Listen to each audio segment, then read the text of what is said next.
Deep in Montana's Bitterroot Valley, Alexandra Harrison moves across her ranch with the quiet precision of someone who's spent a lifetime working the land. To her neighbors, she's just the soft-spoken rancher's wife with calloused hands, steady horses, and a blue-ribbon apple pie recipe. They see the warm smile, the gentle eyes, never guessing what those hands once held, or what the Devil's Mayhem Motorcycle Club is about to find out the hard way.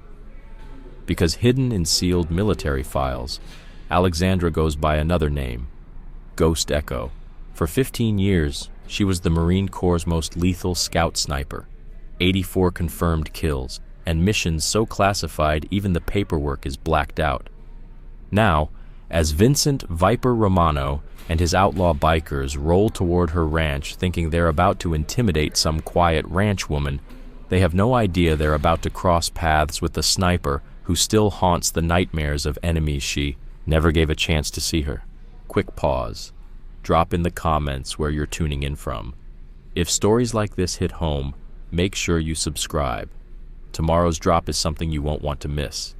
The morning sun stretches long shadows across the frost-bitten pasture as Alexandra completes her perimeter check. Her boots leave deliberate tracks in the frozen grass, each step placed with instinctive control. She stops at the eastern fence, outwardly checking a loose post, but her eyes are scanning the tree line with laser focus. The distant rumble of motorcycles echoes off the valley walls. 3 bikes, 2 Harleys, 1 custom, same sound as yesterday. New riders. Her fingers tighten fence wire like she's done it 1,000 times, but her mind is busy, mapping distances, angles, possible cover. From the barn, Daniel's voice calls out, "Fence giving you trouble, hun?" "Just a loose post," she replies casually, never missing a beat. After 20 years of marriage, Daniel knows the subtle shift in her tone. He knows that when Alexandra gets quiet like this, something's up. She tosses in, "Might need to replace it come summer," like it's nothing. The bikes grow louder, then fade. Another drive-by, same pattern. That makes 12 this week. Devil's Mayhem MC is testing boundaries, marking territory. Alexandra's seen these tactics before. Hell, she wrote this playbook, back when life was measured in bodies, not bushels. Inside the kitchen, today's paper lies open. Another local ranch sold way under value. 3rd one this month. The coffee pot gurgles as Daniel steps in, worry creasing his face. "Ellen McGregor's place went for half what it's worth," he mutters, pouring 2 mugs. "Callahan says she was eager to sell." Alexandra takes the cup, frowning. Ellen's worked that land for 40 years, never once mentioned selling, at least not before Devil's Mayhem showed up. The sound of engines returns, closer this time. Through the window, Alexandra spots them, 3 men in leathers, their cuts stitched with the Devil's Mayhem patch. Vincent Romano up front on a tricked-out chopper. His enforcer, just called Ghost, rides beside him, blacked-out Harley humming like a predator. "They're getting bolder," Daniel mutters. Alexandra doesn't respond, just watches, her brain cataloging details automatically. Romano's military posture masked under outlaw bravado, the way the others maintain formation without realizing it. The bulges under their jackets, concealed weapons most likely. "Carson stopped by yesterday," Daniel adds. "Said they're here on some land deal just passing through." "You believe that?" Alexandra asks, voice cool. "About as much as you do," he answers, knowing full well the woman next to him isn't just a ranch wife. She's a weapon wrapped in denim and flannel. Romano rides past the ranch gate slowly. His eyes scan the barn window, the equipment shed, the elevated pasture, all potential strongholds, all future battlegrounds. "They're planning something," Alexandra murmurs. "This isn't random. They're gathering intel, testing us. Looking for—" She stops herself before slipping into full tactical lingo, language that might raise eyebrows in polite company. "Looking for what, Alex?" Daniel presses. Before she can answer, an old Ford pickup appears at the bend in the road. Dr. Elizabeth Palmer. The bikers close in, surrounding the truck, forcing her to brake. Alexandra sets down her coffee, body tensing without a word. Romano leans in toward the driver's window. "Doc," he says loud enough to carry, "been meaning to talk about that clinic lease." Elizabeth's reply is lost to the engine noise, but her body language is crystal clear. tight shoulders, white-knuckled grip. She's scared. She's being backed into a corner. "Think carefully about our offer," Romano says with that fake friendly tone that can't hide the threat. "Hate to see anything happen to all that nice new medical equipment." The bikes roar away, leaving Elizabeth in a cloud of dust. She sits there frozen for a beat before continuing toward town, truck swaying ever so slightly. Alexandra's eyes stay on her friend as she whispers, more to herself than anyone else, "They're not just coming for the ranches anymore. It's not just the ranch anymore." Alexandra can feel it. The town, the clinic, the stores. They're next. The pattern's textbook. Isolate, intimidate, control. Daniel watches his wife's face as she runs the analysis in her head, trying and failing to keep it buried. "Alex, are we going to have to leave?" She turns from the window, and for a split second, Daniel sees through the rancher's calm, sees the warrior, the predator, the part of her she spent years locking away. "No," she says softly, "we're not leaving. But it's time to start preparing." As if the universe itself agrees, more engines growl in the distance. Alexandra steps back to the window. Dust is rising on the horizon. 5 riders this time, and Romano's at the front again. The probing phase is over. No more recon. This time they're coming to make their move. Her fingers brush instinctively against her hip, where a rifle used to rest. The devil's mayhem think they're about to bully a simple ranch wife. They have no idea they're walking into the line of sight of Ghost Echo, a name still whispered in the nightmares of men who never saw her coming. "Daniel," she says calmly, "you might want to swing by that storage unit we never talk about." Her husband nods. No questions. He knows exactly what she means. The cover is ending, and the warrior is waking up. Dust spirals as the motorcycles roar up the gravel drive. Alexandra steps out onto the porch, hands relaxed, stance casual. A deliberate illusion. She looks soft, uncertain, exactly what Romano expects. What he doesn't see is the balance in her footing, her field of vision already covering every approach, every angle, every potential threat. Romano kills the engine. Silence drops, heavy and loaded. His crew fans out. Ghost and Beast take the flanks. Demon and Thunder hold the rear, and Slash remains mounted, watching the road. It's clean, tactical, but Alexandra's seen tighter formations in half-built war zones. "Mrs. Harrison!" Romano calls out with that oily charm that fails to hide the threat beneath. "Beautiful morning for a ride!" His boots crunch toward the porch. He stops just short of the steps, clearly trying to establish dominance. Amateur.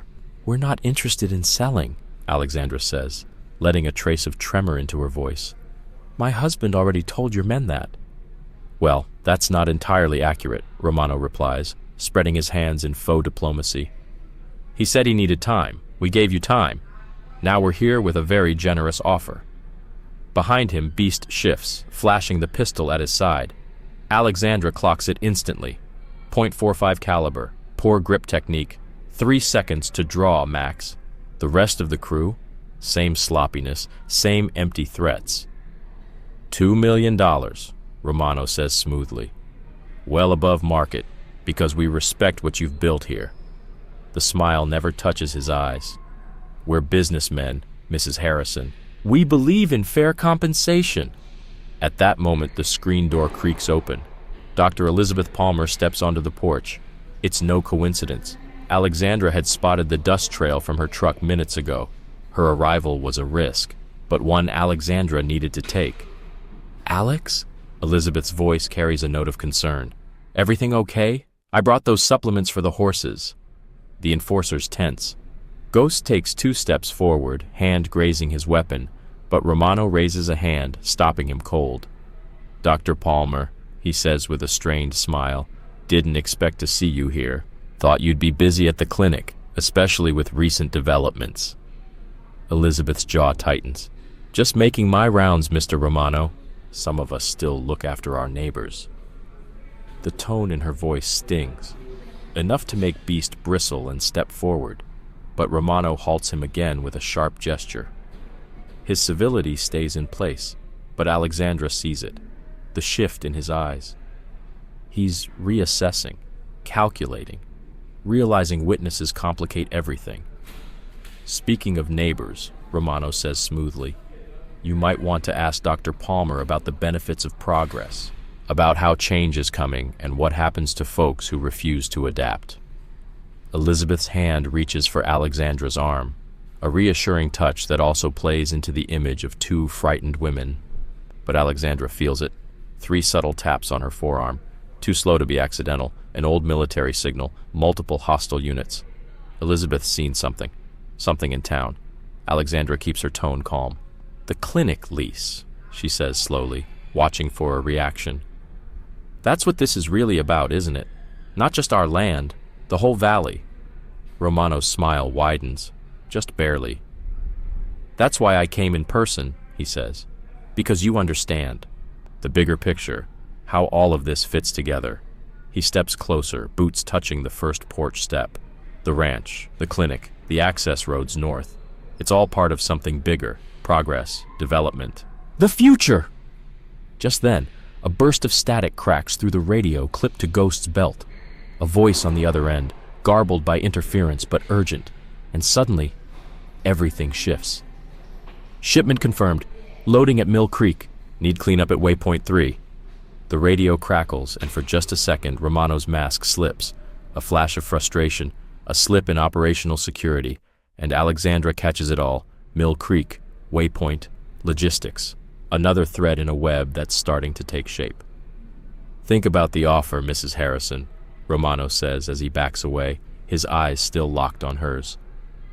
$2 million buys a lot of peace of mind, a lot of security, a lot of insurance. The unspoken threat hangs thick in the air like engine smoke. The bikers mount up with military coordination and roar off, but not together. 3 head south toward town, 2 peel off north toward Mill Creek. Not random. They're watching the clinic, Elizabeth says quietly once the sound fades. I saw men I don't recognize taking photos, writing things down. This morning they... She falters, hands trembling. Tell me, Alexandra says gently, though her mind is already working angles, mapping threat vectors, planning contingencies. They destroyed my new X-ray machine, said it was an accident, said it'd be a shame if more accidents happened.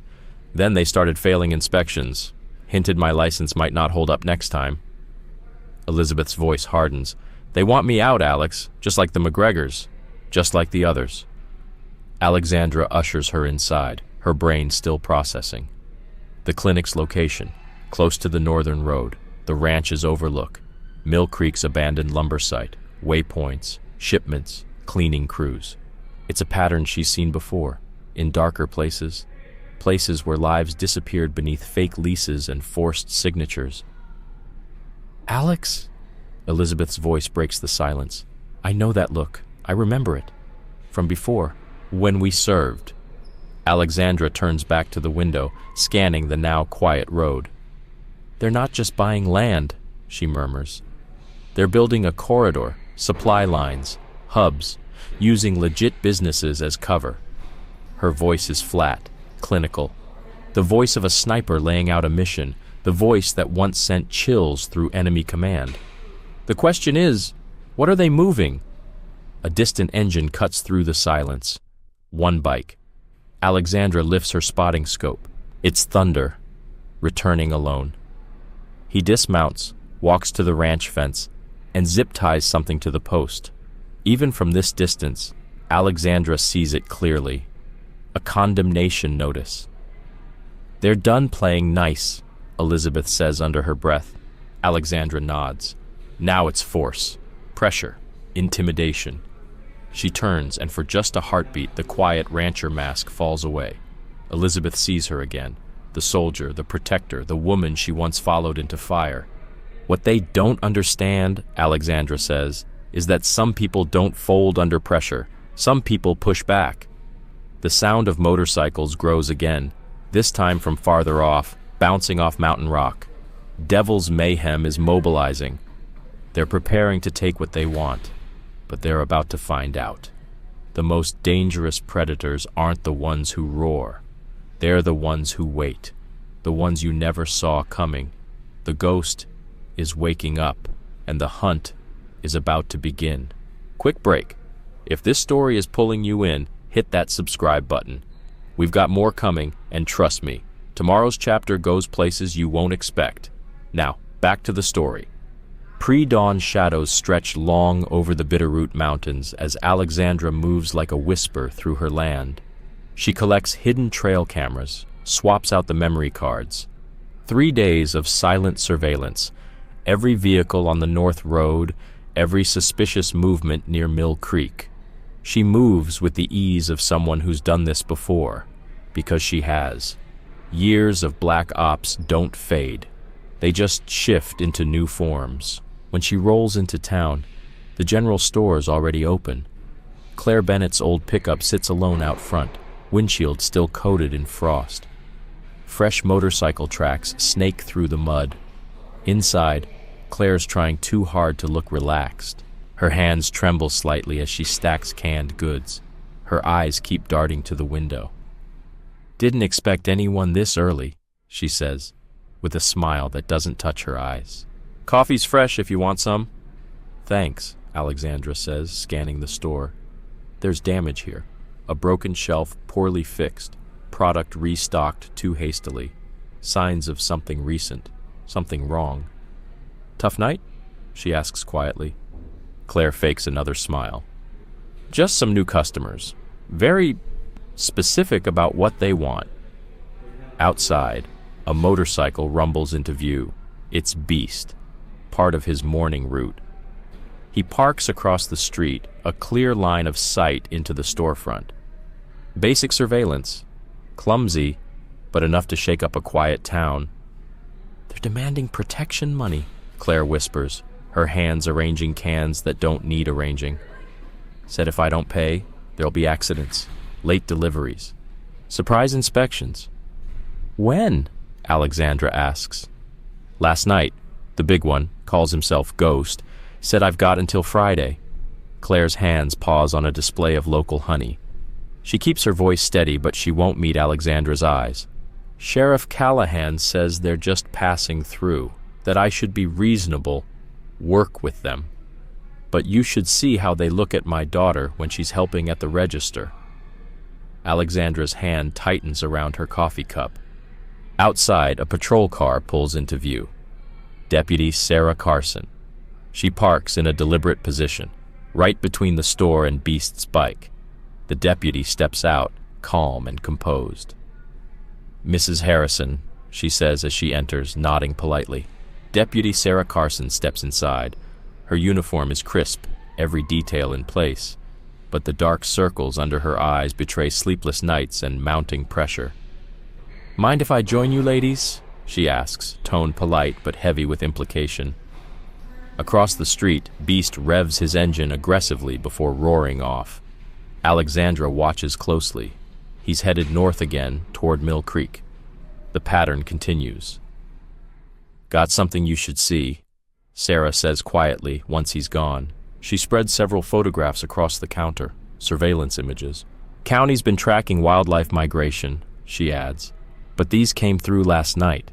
The images show a series of expensive blacked-out SUVs and unmarked rental trucks arriving at the old mill. But what grabs Alexandra's attention, what locks her focus, are the crates being unloaded, long, heavy, with familiar stenciled markings. "These aren't hunting rifles," Alexandra says flatly. "No, ma'am," Sarah replies, voice tight with restrained anger. "And the guys unloading them had the posture, controlled, trained, not your average bikers." She hesitates. "Sheriff says it's out of our jurisdiction, that we should let it go. But my brother served. I know military hardware when I see it." Suddenly the low thunder of approaching engines returns, heavier this time, multiple bikes. Alexandra instantly guides both women away from the windows. Ghost is back, this time with reinforcements. Demon and Thunder flank him. Their movement says it all. They're ready for escalation. Ghost calls out casually through the open door. "Think carefully about your next insurance payment, Claire. Rates go up fast in this economy." Sarah steps forward, ready to intervene, but Alexandra gently places a hand on her arm. Not yet, she whispers. Some battles need the right setup. The bikers tear away down the road, but their message lingers like diesel fumes. Claire's hands shake as she quietly restocks a shelf. There's more, Sarah says once they're gone. County records. Most of these property sales, below market, pushed through fast using shell companies that didn't even exist a month ago, and the paperwork, all verified by... She trails off. Sheriff Callahan, Alexandra finishes for her. Another piece of the puzzle falls into place. Sarah nods grimly. Someone's building something big, using devil's mayhem as muscle, using legitimate fronts as camouflage. She pulls out one final photo, and it makes Alexandra go still. Do you know this man? Sarah asks. Alexandra studies the image. The man standing beside Romano at the mill isn't wearing a uniform, but everything about him screams military. The gear under his civvies, the posture, the alert eyes. Private contractor, Alexandra says after a pause. Ex-special forces, most likely, not just muscle. One of the architects. She turns to Sarah.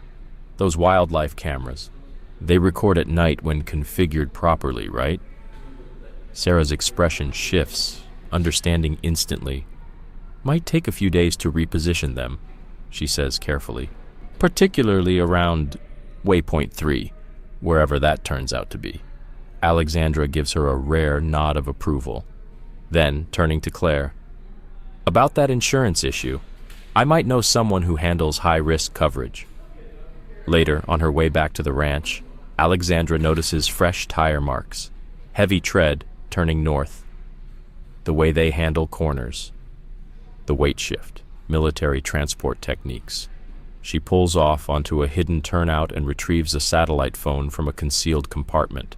The number she dials hasn't been used in years, but some lines never go cold. When the signal connects, she speaks in clipped, coded phrases.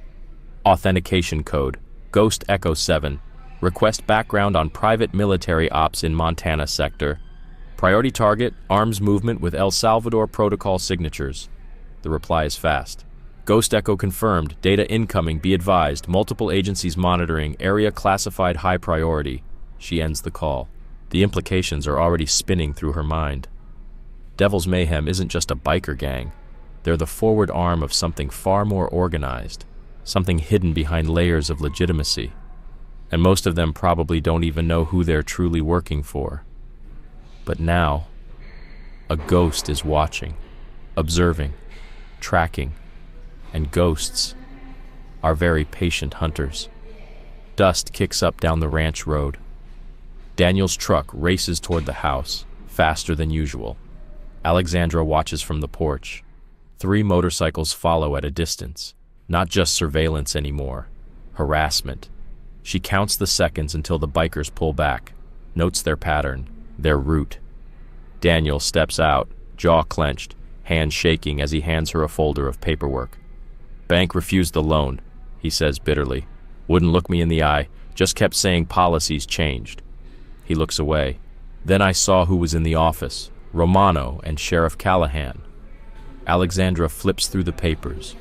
Denied loans, reassessed property taxes, sudden equipment liens, financial warfare, aimed at forcing quick sales under pressure.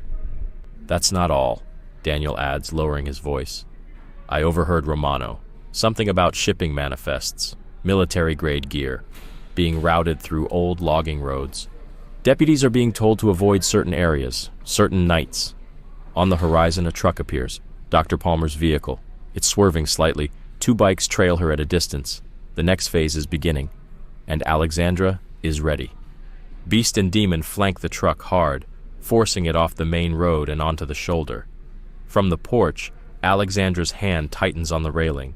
Her posture goes still, eyes locked on the scene as the truck skids into the yard. It's Elizabeth. She stumbles out, medical bag clutched to her chest. Her clinic coat is torn, a muddy handprint staining the back. She's shaken. Alexandra doesn't need to ask. The message is clear. Inside, Alexandra orders, scanning the area for surveillance. The bikes circle once before pulling away. No attempt to hide it anymore. This isn't intimidation. It's escalation. Elizabeth accepts a mug from Daniel, her hands trembling as she takes a sip. 4 men in tactical gear came to the clinic, she says. Said they needed a discreet facility for workplace accidents. Said there'd be no questions. She reaches into her bag and pulls out a crumpled document. I found this in one of their jackets while they were threatening my nurse. Alexandra unfolds the paper, eyes narrowing. A partial shipping manifest, military formatting, multiple checkpoints, medical coverage listed for high-risk operations. It's not theory anymore, it's real. I called Callahan, Elizabeth continues. He told me they're legitimate contractors, that I should cooperate. Her voice hardens.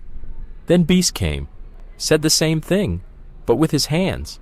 She lifts her sleeve, finger-shaped bruises. Daniel starts to speak, but Alexandra stops him with a small gesture. She hears something, engines, but not motorcycles this time. A black SUV glides into the driveway, followed by 2 bikes. Alexandra's eyes narrow. Formation, timing, spacing. It's military precision.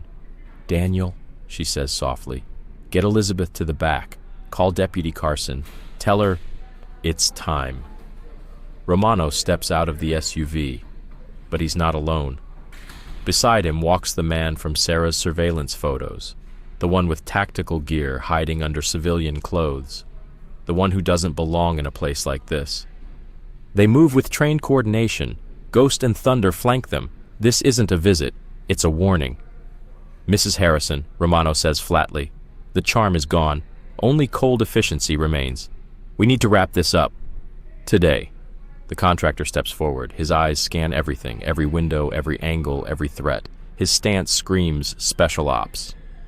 Ma'am, he says evenly, I represent certain development interests.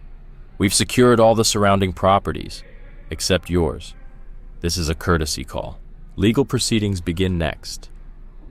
Alexandra lets her body show just a flicker of fear, while her mind maps the entire tactical picture. Number of weapons, fields of fire, the way the contractor favors his left side. Old injury, weak point.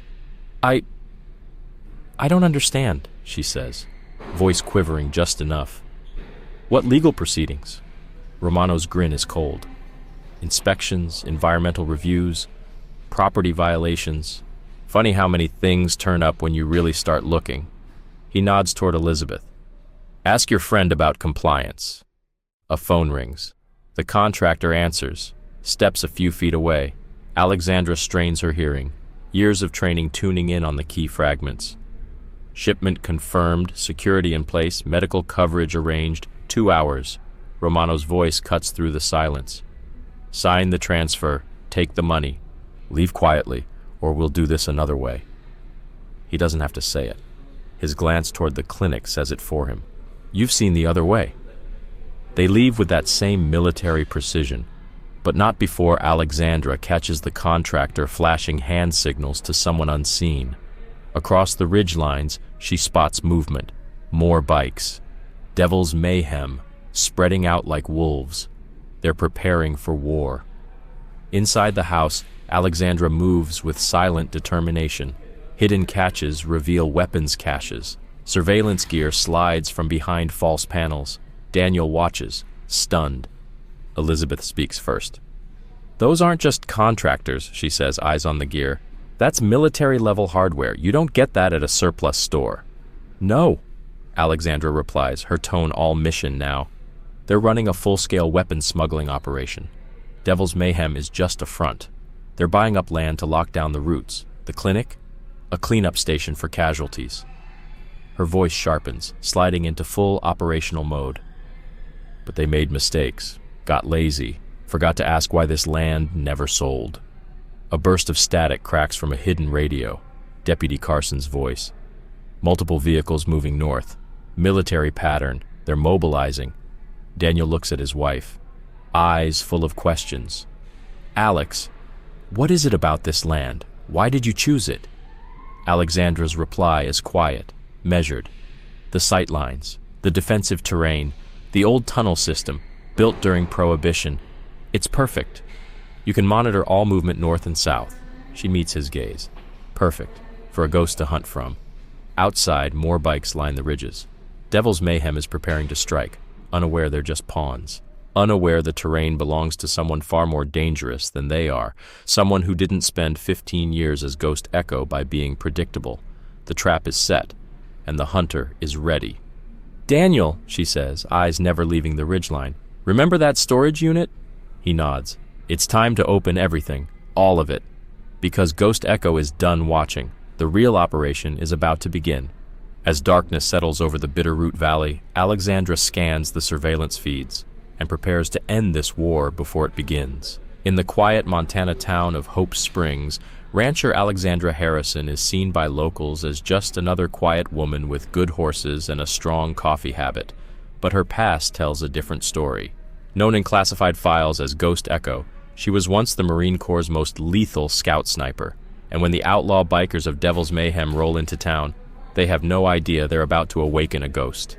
Using hidden cameras and military surveillance tactics, Alexandra uncovers a massive arms trafficking ring using the bikers as muscle, corrupt officials as cover, and a fake land development deal as a smokescreen.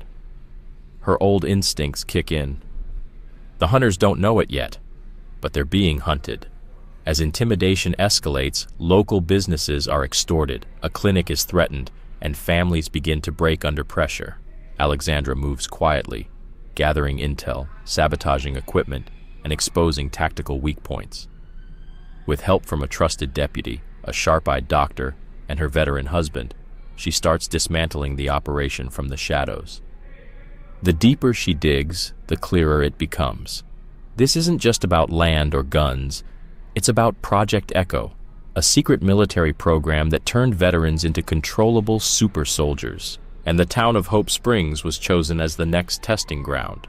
When federal agents arrive, it's too late for the criminals to cover their tracks. Alexandra has already gathered all the evidence: shipping manifests, financial records, and footage of illegal experiments. She traps Romano, the biker leader, and his private military handlers during their final weapons deal, turning their arrogance into their downfall. But the story doesn't end there. Hidden within the confiscated data is a chilling revelation. Project Echo is still active, with enhanced soldiers operating worldwide, many unaware they've been programmed. Alexandra's mission shifts. Now she isn't just exposing corruption, she's rescuing victims and turning former weapons back into warriors. By the end, Echo's network collapses.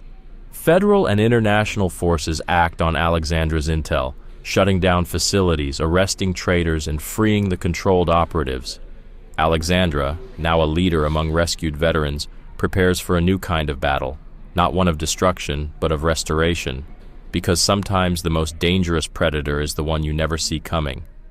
And sometimes the real mission is helping the hunted become whole again.